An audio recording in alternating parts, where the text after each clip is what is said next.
กำไปท่านแสงเดือนตาแล้วพ่อไม่ได้ตายป่าต่างแต่หล่นนักแล้วเหลือแต่บุญมั่นแก้วขึ้นคำอันเล่าข่าตาแล้วผู้ฟังเสียดายแต่โอ้ยพวกอยู่ซอนกันนอนตัวเป็นห่วงกันปฏิทานผู้ฟังที่เคารพสามีติดตามจากสาวแสงเดือนสวมบทบาทการแสดงโดย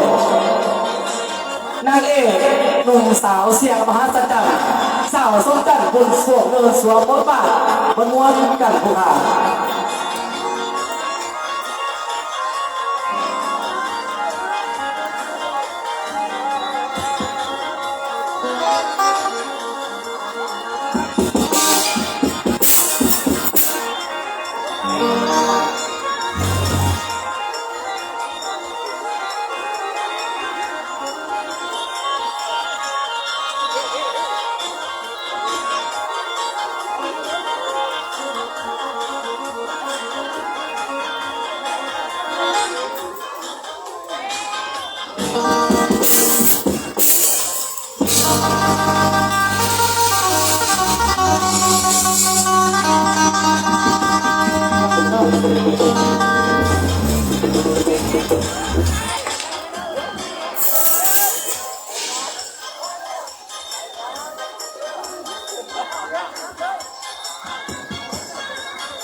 อากาศพอตกไพ่แล้วทำพี่น้องบ้านเฮา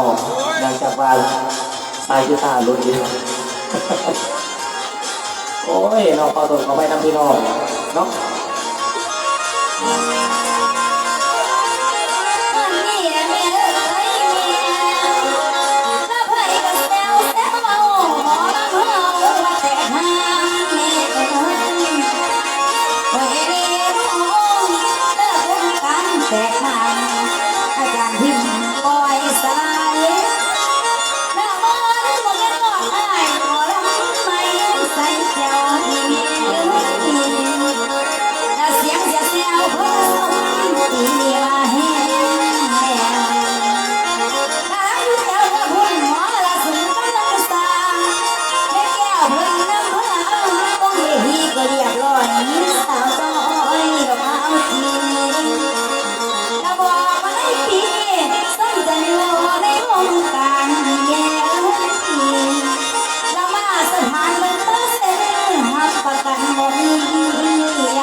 ไม่ได้ใช้เดือนนี้เรียนยังนอกก็ไม่น้องตาโอ้ยจะนี่อยากศึกษากับอายมันอายมากจะใส่กระโดดได้โอ้อายยังเสร็จบัญชีอยู่น้องเราบอกว่าเจ้ากำลังดีน้อยนะคืออย่างสีดอกอายแสดงกันว่าศึกษากับอายว่าที่ส่วนอายไปติดประกาศหาคนต่างคนงานอายสิมาจังไหนไปที่ป้ายประกาศคนต่างคนงาน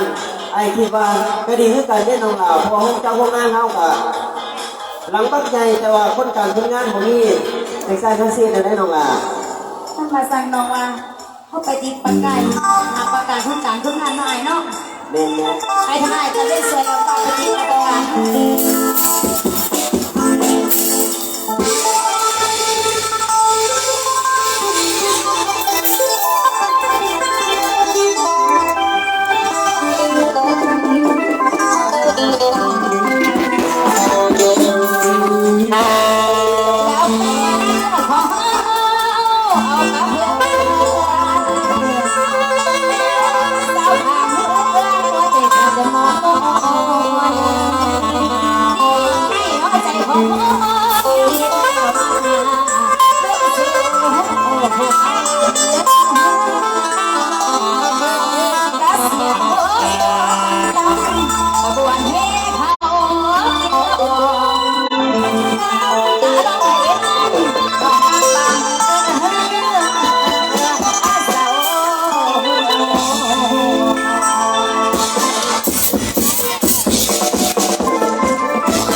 มาเมื่อที่ผ่านมา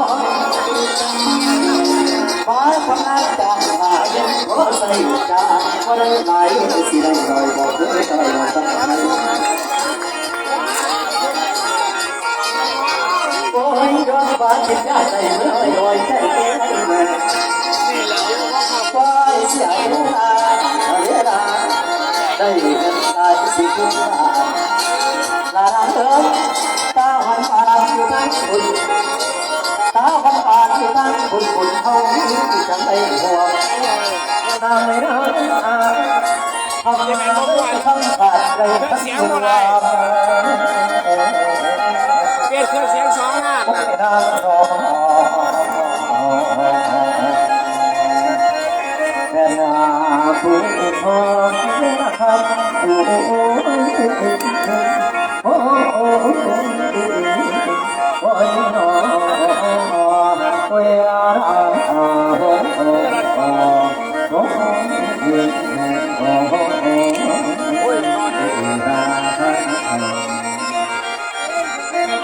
พี่น้องนี่นับตั้งแต่ถาวรที่เดินทางล่าลูกกับพี่อาตาพี่แดงเข้ามาในเมืองหลวงหวังสิมาเหตุการณ์เหตุงานแต่ละฟ้าสองสามคนคนขาดคะแนนแต่ไปสมัครบริษัทใดแต่ยังมาทำในเรื่องการเพื่อสงบผู้ฝากกระไรจะมาประเดี๋ยวแจ้งเขามาทำบริษัทท่องแก้วดวงใจประกายฟ้าเพื่อติดประกาศไปว่ามาต้องการเพื่อการค้นงานด้วยสาธุไม่แน่นอนเกิดในเหตุการณ์เหตุการณ์น้ำเปิดฉลองอาศัยบักจังกับโอ้ย อกปานนั้นอ่ะจะเป็นกระดาจะมากลับขึ้นเมื่อบานหาอยู่แม่แล้วก็ไปดาวของจากกระไดอ่ะวันนี้มาหอดบริษัทมีสิเอิญใส่เจ้าของเพิ่นกสิบหารจะดอกภูขากระไดก็ เสียงผู้ใดได้ยินแม่มาบอกที่หน้าบ้านผู้ใดเนาะมื้อนี้เนาะ บ้านปาพาดอนสิเอิญใส่เพิ่นอยู่ทางเมืองหลวงเด็กก็สิเอิญจะได้ก่อนสนอก บ่ว่าติมันท่านได้ไปติดป้ายประกาศสมาสิมานก่อนแล้วอีแม่ เฮ้ยเฮ้ยเฮ้ย เสียบใช้เสื้อ เฮ้ยมาดิถามเวลามึงออกมาทำงานนี่ระวังไหน แล้วก็ใช้เสื้อบ างทีเขาสิว่านี่เนี่ยเอาบางทีเนี่ยเขาต้องเอาคุณระวังตัวเดียว เจ้าก็สิบอกเป็นคนไร แม่นผู้ใดเว้าอยู่หันเขามาในพี่เด้อ เฮ้ยมันเป็นหมาหรอ เอาไปพุทธสา เอ้าบ่ละว่าจะเด้ ผู้อื่นมาใส่เสื้อผ้าแต่เด็กไม่ได้นอน โป้ง มาตามตายมันก็คนมันออกเข้าอยู่เรียร้อน หัวหน้ากูว่าหัวหน้าเขามันถาม เฮ้ยจะคนเอาว่าตาจะคนใส่คนหน้าใส่ผ้าคน จักแล้ว สบายดีจ้าหน้า สบายดีอ้าย สบายดีเลยไว้ที่หามึงไว้ แม่นผู้ใดมานำเจ้าหัน เอากับควันอยู่ที่ คนสมองหัน เออ คือเป็นตาย่านแท้ตาเจ้าก็มาเหลื่อมอยู่แม่งอยู่ ไว้หัวเทียนมันแก่ คือมาคือเนี่ยพวกแต่คนนะ สบายดีอ้ายเดี๋ยวอ้ายสิพากันไปไสมาไสจะมาหอดทุ่งกาทุ่งนื่นน้องนี่อ้าย ที่เป็นสีดอซึ่งผมไปสอบคนตั้งใจว่าสิเขามาเรียนการเรียนหน้าเพราะแต่เห็นบริษัทของเจ้าก็ได้แดงมาถามอยากสิเป็นคนหน้าสีซอยแห้งเล่นเศร้ากระดอกงานนับเอางานเบาสู่ดูดันฟันฟ้าเป็น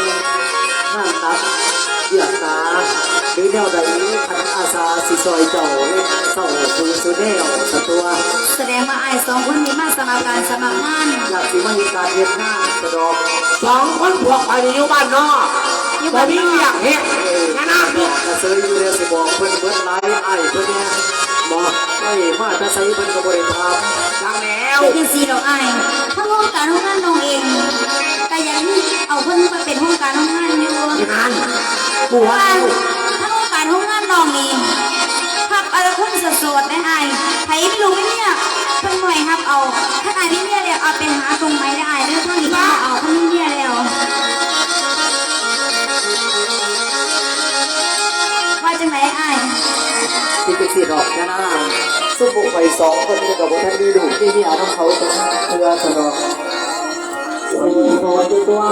กูอยากรู้โบกกูอยากให้ราคาดิว่าไอ้คุย วันนี้คนอยากที่นั่นเด็กก็อยากข้าวเพื่อนข้าวไปเลยยังเขามาตัวน้องหลาเลย เขาเป็นยังไงเดี๋ยวน้องถามมาถามก่อนเอาจังไหนอ้ายบ่ทันมีลูกมีเมียบ่อ้ายน่ะ ตอนนั้นอยู่ที่นี่แล้วคนจะเตรียมรอ ไอ้เขานี่คือกัน แต่บ่ได้ถามเจ้า อ้าว เรานั่งอยู่ทุกวัน ท่านมาอายคนที่อยู่ที่ไหนดีแต่ทุกท่านนอนดีกันนะเอาอายไม่ดีด้วยอะไรอาย แต่นะเขาเป็นสัตว์ถามว่าขอ ก็เป็น ใจ ยังบอกอายเพราะว่านอนเองผู้ที่ว่าจะไปยินไฟประกาศหาผู้ชายทุกท่านพอดีเขาบอกอายพอดีได้อาย ได้ขอได้เลยจะเอาเอาแล้วหัวหน้าบ้างก็ได้ ยังอาย เราเป็นเจ้าของเราสมชาสมฤทธิ์สมเจริญผู้ดีที่สมบูรณ์และก็น่าเพราะ นอนดีก็เป็นนอนดีก็เป็นระบบของสารอาย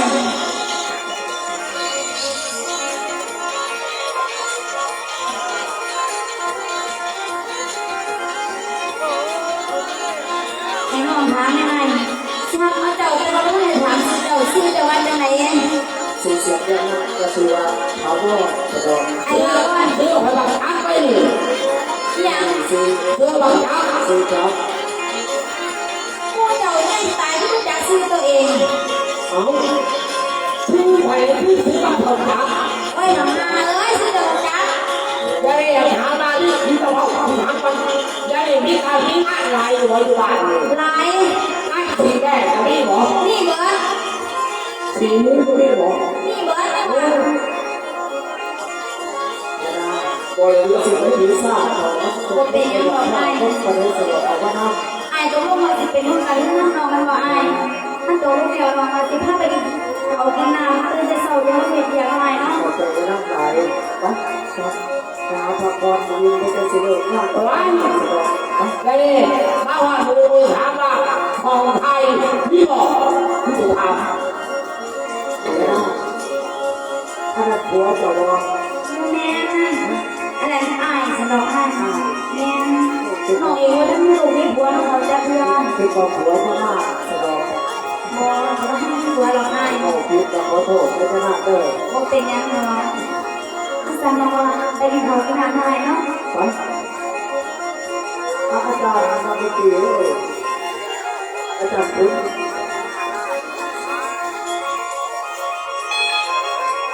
อาเต้เต้เต้เต้อยู่ตรงนั้นอาตอนนั้นให้รอให้นักเอกทุกจะรอ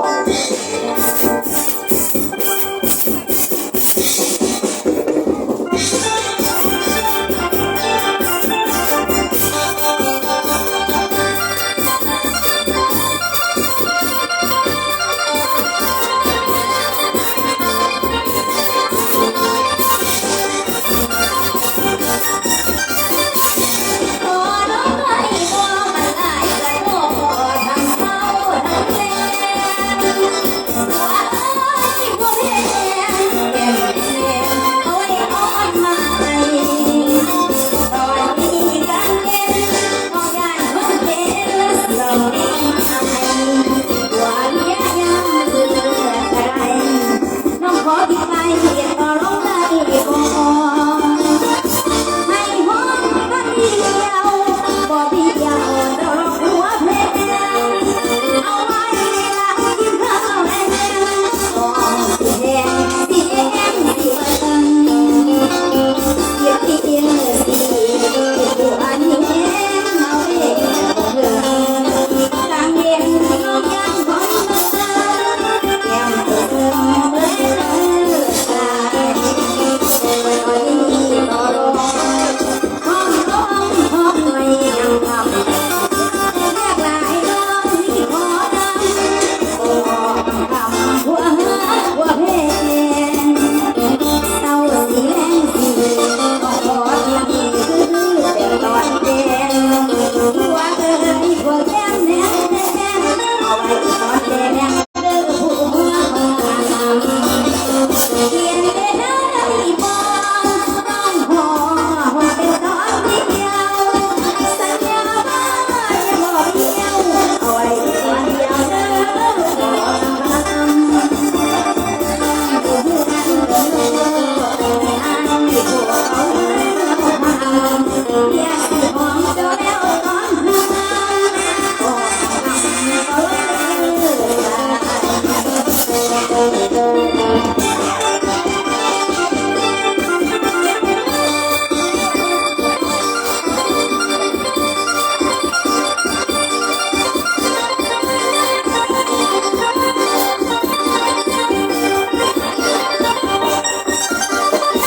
ตอนนี้ก็ลงของน้องของไม่ยังทำหลายน้องที่ขอทำก็ทำเพื่อหาหัวเพลงเต้าสีแดงสีก็ขอที่คือตอนเย็นหัวเอ้ยหัวแก้มแดงแดงเอาไว้ตอนแดงเมื่อผู้หัวลงน้ำ ยังได้ได้บ่น้องขอผมเป็นตอนเดียวสัญญาว่าบ่เดียวเอาไว้ตอนเดียวเด้อขอทำต้องอยู่นั้นบ่โลให้อายผู้เอาเธอเอาหำเรียกสิหอมเจ้าแล้วตอนหำโอ้ทำตลอดเลยเอาจารติโตสาวแดงมาดูสิในระดับจารตินะ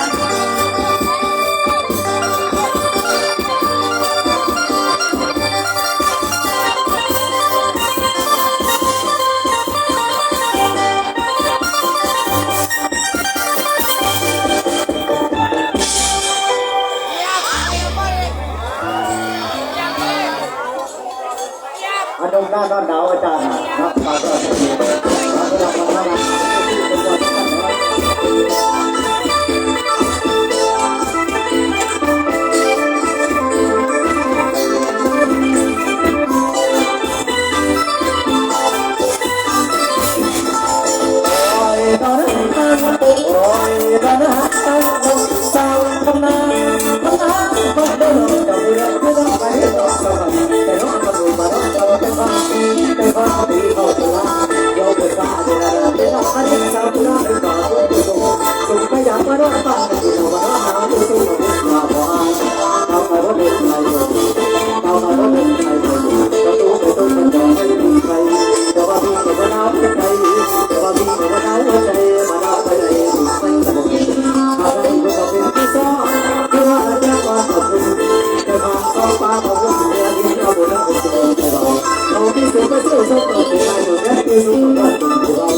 พี่น้องเอ๋ยหมอถาวรนำจะมาทำงานการเหตุจริงทั้งเมืองหลวงแสดงส่วนตอนนี้ครับโอโซนขึ้นประมาณเท่าได้มีลูกบาล3 เดือนหาคนผ่านเรียกท้องถ่ายอยู่บ้านลูกของถ่ายอยู่บ้านปากที่ป่วยคือแฉลงพอดีเหตุการณ์ที่ทำที่เป็นอะไรกันให้พ่อแม่พี่น้องพบกับลูกชายคนเขานั่นก็คือสอนไส้บัวทุกข์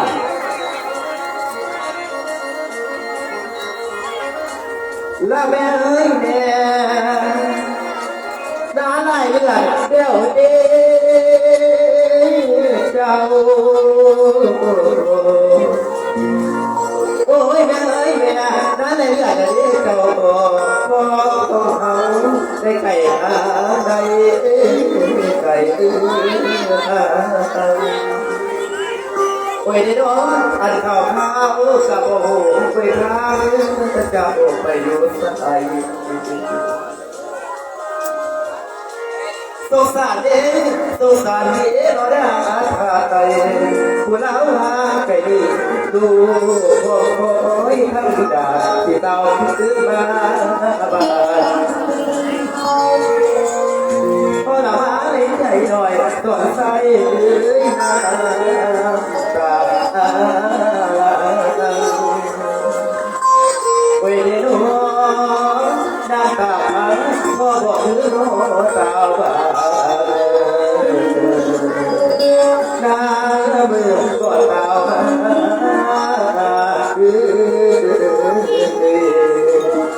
ฟัง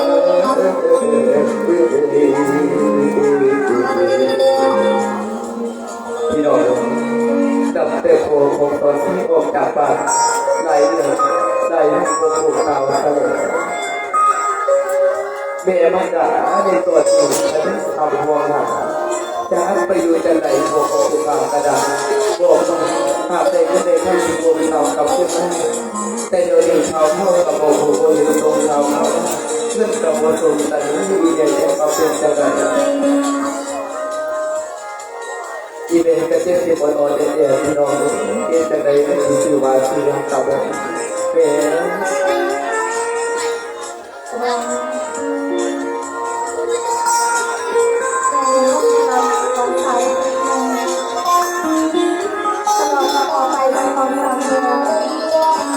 เขาตะโกนส่งมาคนเมย์เป็นยังไง ท่านรู้ว่าที่เป็นจะไหนปะนาโมบอกว่าผู้สอบต้องจะติดตรงเขากับส่วนจะดีทำเดียวทำไปกับสิ่งของเจ้าอาจจะฟัง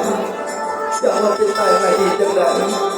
ก็มาดูมีที่หัวปวดตัวมือตุ่มเขาเป็นจะไหนปฏิเสธจะไหน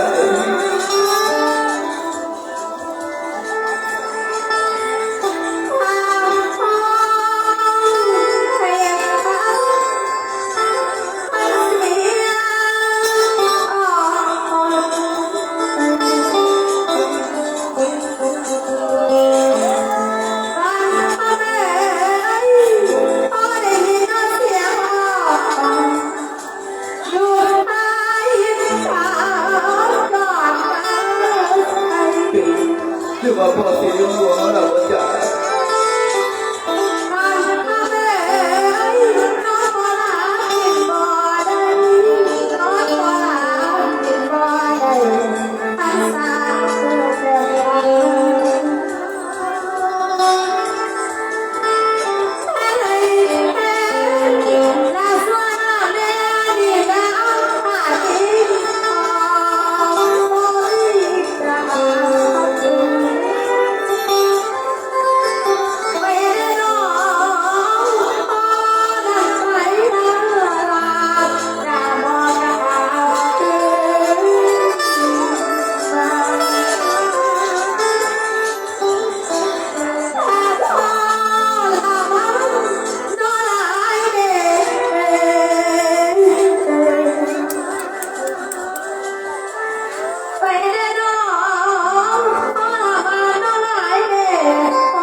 ถ้าอีหัวสุขข่าวตรงนี้คงสีบ่มีมือไหนดูมาจากสิ่งที่คุณสั่งเนี่ยจะไปตามหาเกี่ยวอีหัวไปตามหาหัวไอ้ทั้งคือบาปสถานดูที่บ้านไป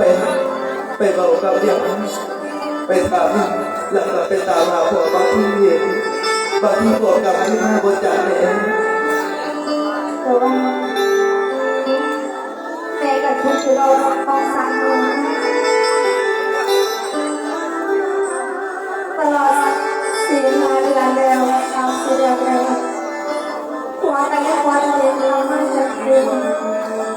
สิ่งของแม่จะเป็นยังไงลูกก็ว่าจะชวนไปรับหาพอเดี๋ยวลูกชายนี่เราดูว่าถ้าจะไปรับหาอีก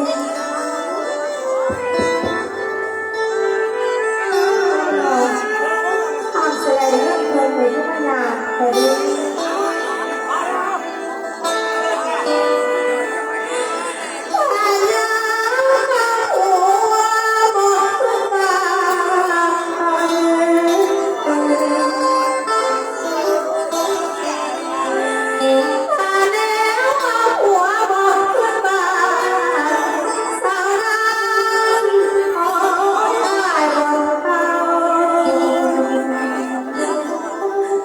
ไว้ได้นอนอย่า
เลี้ยงค่ะไปทะลุงานเลยไปปะ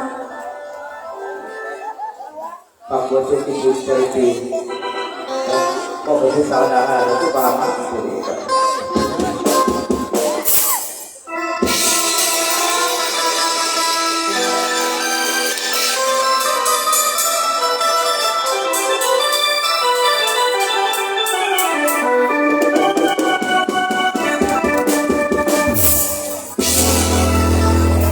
ลากิ้งไปมาลองเขียนเพลงเส้นตัวเองเป็นอะไรฝากบอกเดิมเท่าไรก็อยากเห็นก็อยากบอกแต่ใจยอมว่าบอกไป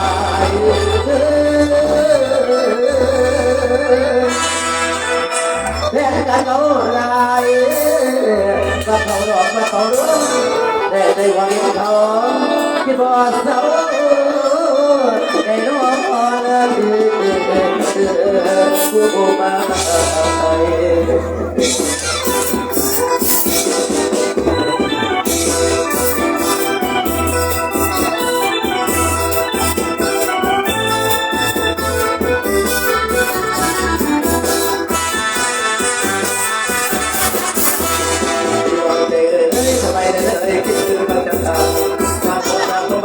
ที่เขานำมือไปนะ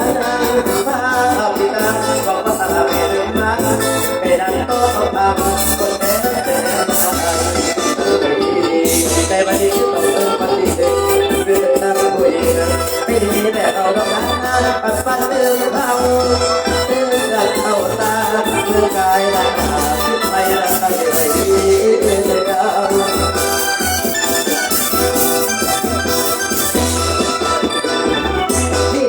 ว่าใจผมก็จะลาเดินทุกคนคนที่รู้ดีว่ามีเวลาต่างๆต่อกันไว้รู้จักเสียจะไว้มาบัดมาตัวมาสวยเรื่องอะไรแบบนี้ที่นักเรียนว่าจะรู้อะไรที่ว่าบ่อยก่อนที่ความมีเกียรติอย่าเอารักษาผู้ห่างกันทุกการตาต้องทำตัวมาตัวแค่บางคนยิ่งหน่อยนะเพื่อจะให้ยิ่งหน่อยนะอย่าลีกกันอะไรไม่ดีเจ้าที่เดียวที่มาดามที่ดีอาเดียนี้มาดามที่ดีว่า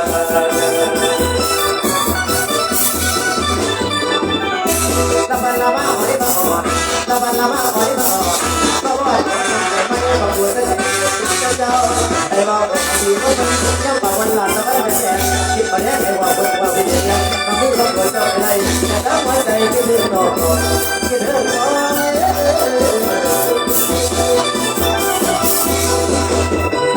ขอความเจริญของสมบูรณ์ของสลามที่เจริญบังลา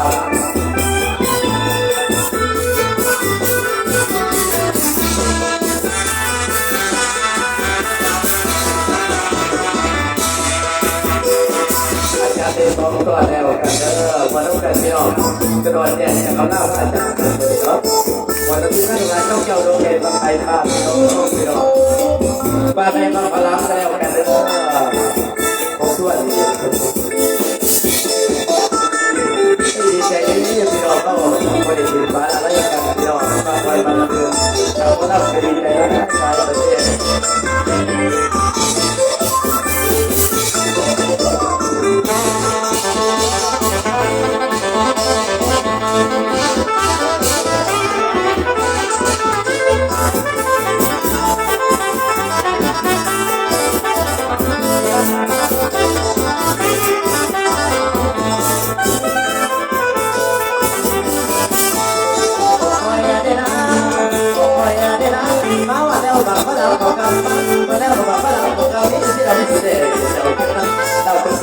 อยู่ตั้งนั้นเราเปิดกระเป๋าอยู่ตั้งไหนที่เราที่มาได้เราที่ไม่ย่อยที่ต่อน้อยไม่เอาบางที่ต่อน้อยไม่เอาบางที่ก็แต่บรรลุเราแบบคนเจ้าเราต้นน้ำแบบคนเจ้าเราต้นน้ำมาอะไรบางเราดีบางพระดาวขาวเราอยู่ที่บางพระดาวขาวเป็นเขาเดียวต้องไปหาเป็นอะไรมันก็หาไม่ก็หาเรา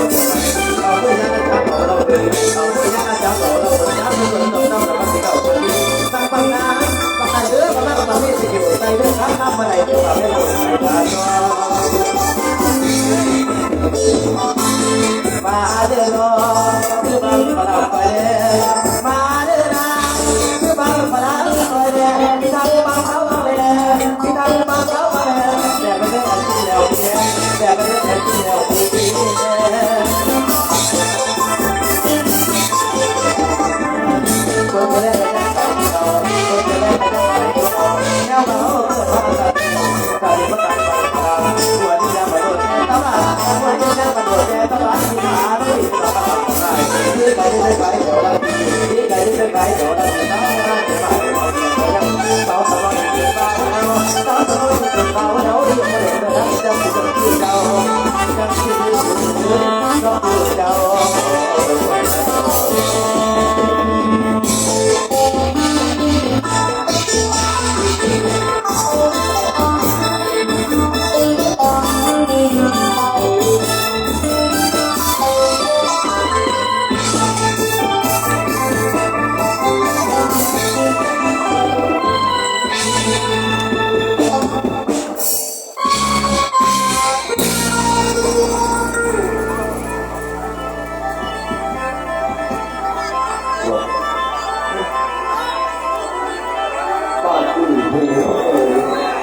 สาวสวยที่ไหนอยู่ในรถไล่คนน้ำมาเอามาสาวเลยไล่คนน้ำมาแล้วก็อยู่ในเพื่อนตั้งเจริญบ้านที่เราพบกับแสงเดือนบนรถไฟฟ้า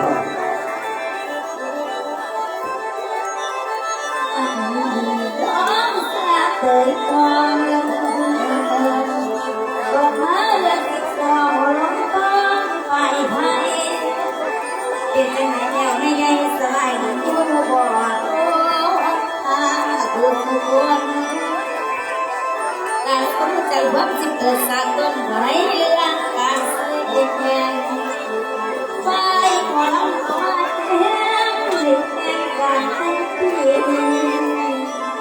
จะส่งดูนักติดไปพาเลิกไปตายมีบ้านจากเศร้าสีเดินบ้านบางเดียวนึกบ่พาเลิกไปตายไม่ได้ยังยังมองก็ไปยัง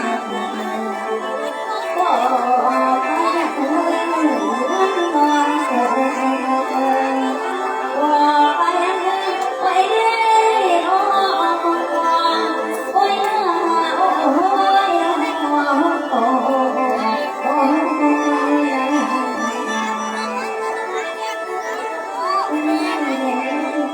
แต่ถามก็มาดูการเรียนจ้าเป็นยังไงเนี่ยเจ๊เซนเดือนนี้ก็คือพอเราได้เขาทั้งสาใจกินกับเสียโอ้เราละเสียใจเนี่ยเสียใจแอบฟังเขาเอาเลยวันนี้เอาเลยเนาะคนนี้จะไหนเนี่ยข้างข้างเนี่ยบอกห้ามเอาเลยเอาเขาเลยเอาเลยเนาะแต่เขาว่าได้ไงเขาหาเสียกันได้เป็นยังไม่ได้เรื่องอะไรกันถ้าเขามาใส่ไว้เลยนี่เลย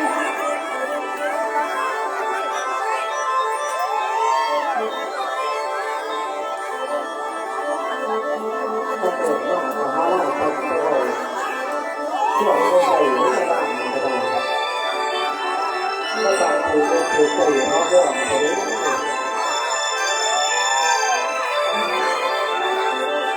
ต้องรอเดินว่า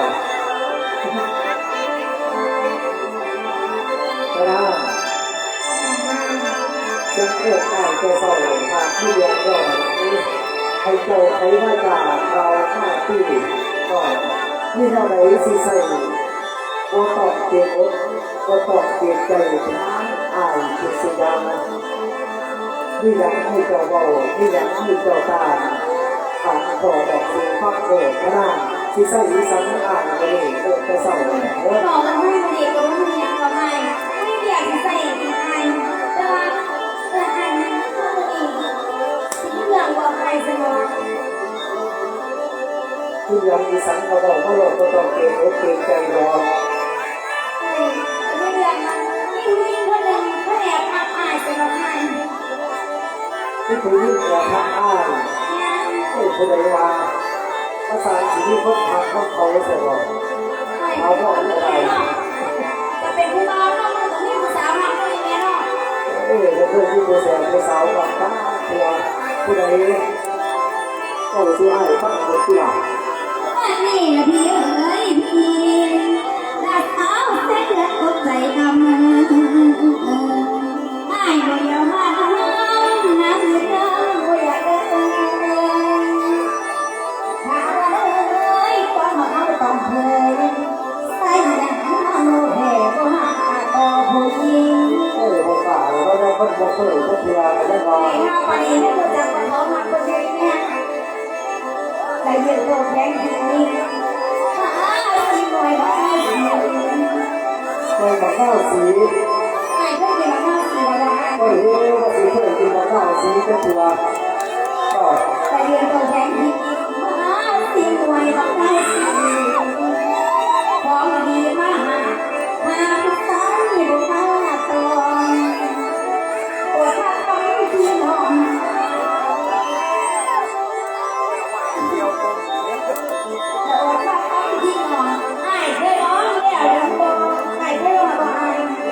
คือก็ครบเลยครบเลยที่ผู้แสบผู้สาวก็คือนะ แต่ว่าถ้าทำที่นอนได้ให้ร้องเรียกแล้วก็ขายคือส่งพอร้องดูว่าอยากมาผีอยากโม่ลายเรื่อย เขาบอกว่าจะเสียหลังเขาต้องเป็นคนเลยเขาจะมีมาเยอะกว่า โอ้ยแม่ผู้ยังไงทำอะไรจักแกก็บอกเลยนะบอกว่าใส่ยังมูแท้ วันจะเล่นไปเรื่อยไปเรื่อยไปได้ไปเรื่อยที่อยากเอาไปย้อนมาสิละ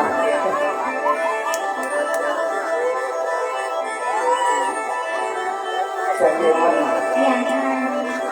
ต่อมาผู้ใดทำได้ก็แก้ให้ฟังนะครับเพิ่ม ไอ้ไม่ได้เขาจะเสียเดือนแอบมาไอ้ไอ้ก็รู้ที่บ้านมันเสียเดือนสลับมาเสียเดือนกินแล้วก็เสียหุ้นสลับที่อะไรไอ้ไม่เป็นหัวสลับเอามาทำไมเนาะ เอาสบาย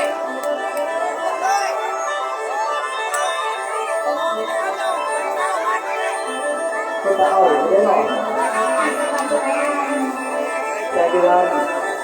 แสงเดือนเขาพูดว่าเราจะออกจากจิตใจของแสงเดือนในเวลา เราก็ออกไปดี แสงเดือนมาอ้ายก็เลยถือว่าอ้ายไป เลยตัว ของดี ก็ดีเนาะถ้าต้องหักใครสิก่อนก่อนเนาะ มาบ้านที่ของให้ก่อนแสงเดือน ขอเล่าไอ้ มาพอได้ฟ้าน้องฟ้าพอได้ฟ้าน้องก็หากว่าจริงเป็นพันสายโอ้ยเอาน้ำตาขาวประสาทเป็นของ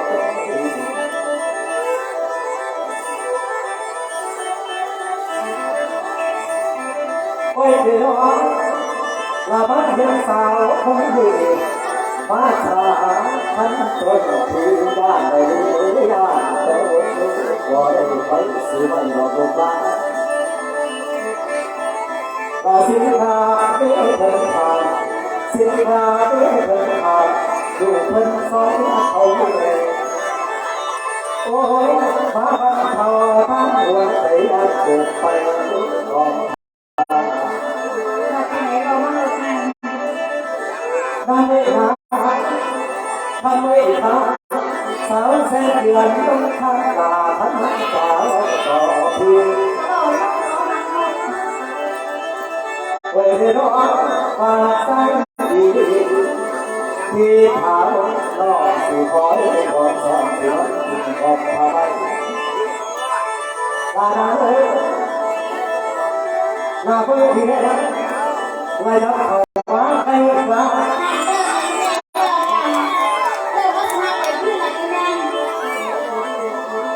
เวรน้อง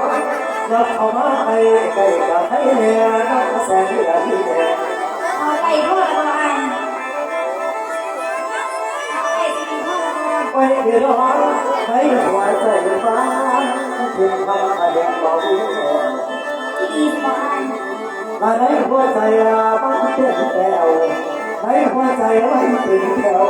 ถ้าน้ำน้ำ ทุกเศร้าเอา